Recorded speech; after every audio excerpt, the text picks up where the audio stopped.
governorship candidate of the Social Democratic Party, SDP, Senator Omisore, agrees to form an alliance with the All Progressives Congress, APC, for the supplementary election on Thursday in Osun State. And contentions over mode of primaries in the All Progressives Congress, APC, as internet democracy in the party is put to another test.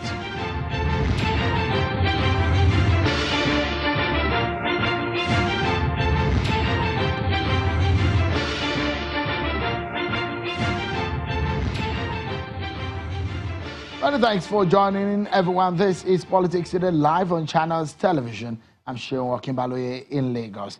Well, the supplementary election in Osun State is a few hours away.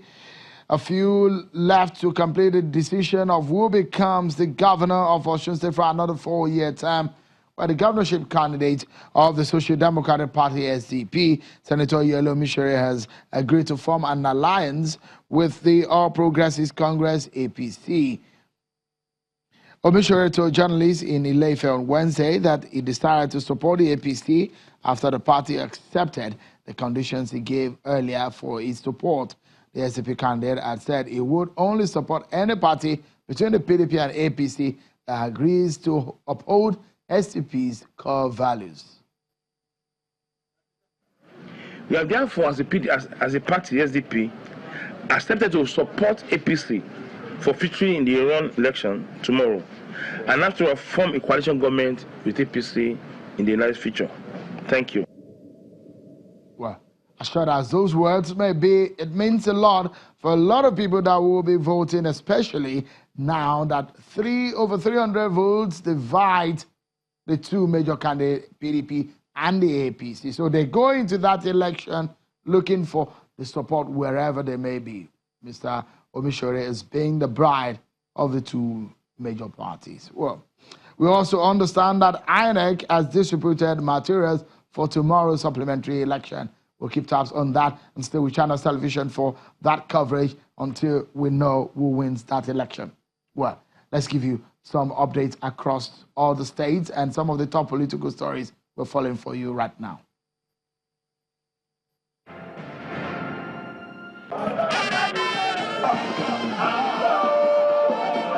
Lagos State Governor Mr. Akinwumi Ambode says he is ready to participate in Saturday's primary election, where members of the All Progressives Congress across the state are expected to choose the party's flag bearer through direct primaries.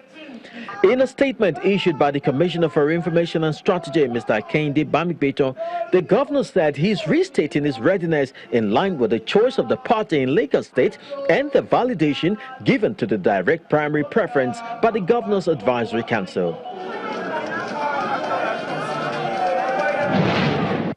A former governor of Ogun State, Chief Olusegun Osoba, has called for the supremacy of the party's constitution in the face of the ongoing crisis in the Ogun State chapter of the All Progressives Congress over the mode of primaries to be adopted by the party in the election of candidates for various elective positions in the state.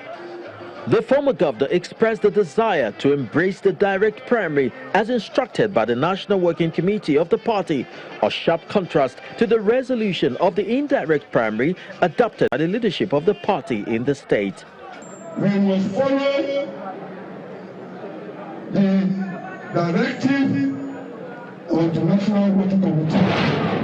The Deputy Governor of Imo State, Imo Deputy, has been reacting to the court judgment which nullified his impeachment by the State House of Assembly. Speaking to Channels Television in his office in Owerri, the state capital, Mr. Madumere says although his purported impeachment was politically motivated, he is forgiving all those behind the impeachment and maintained that the Imo State Governor, Rochas Okorocha, remains and will always remain his boss. The judiciary is the only place for any common man in this country, and that the people have prevailed. The Center for Social Justice is asking that loopholes in Nigeria's electoral laws must be blocked by the Independent National Electoral Commission to make it impossible for politicians to dip into the state resources to fund their campaigns. At a high-level forum on campaign finance and state administrative resources in Abuja, the director, Center for Social Justice, suggested that political parties be mandated to have bank accounts dedicated to campaign expenditure, and all activities on that account would be monitored by INEC through what he called a finance monitoring group. The Deputy Inspector General of Police, Joshua Kabila, has warned those planning to disrupt the Osun State rerun election to desist from the plan, as he warns that anybody caught would be seriously dealt with. Mr. Joshua says only eligible voters with permanent voter card will be allowed at the polling unit. Kabila reiterated that the intelligence unit of the police has perfected plan to arrest whoever is caught buying or selling votes during the rerun poll. Residents are requested to be law-abiding and go about their lawful duties without fear and with the full assurance of the protection of law-abiding citizens and voters who are out there to exercise their franchise.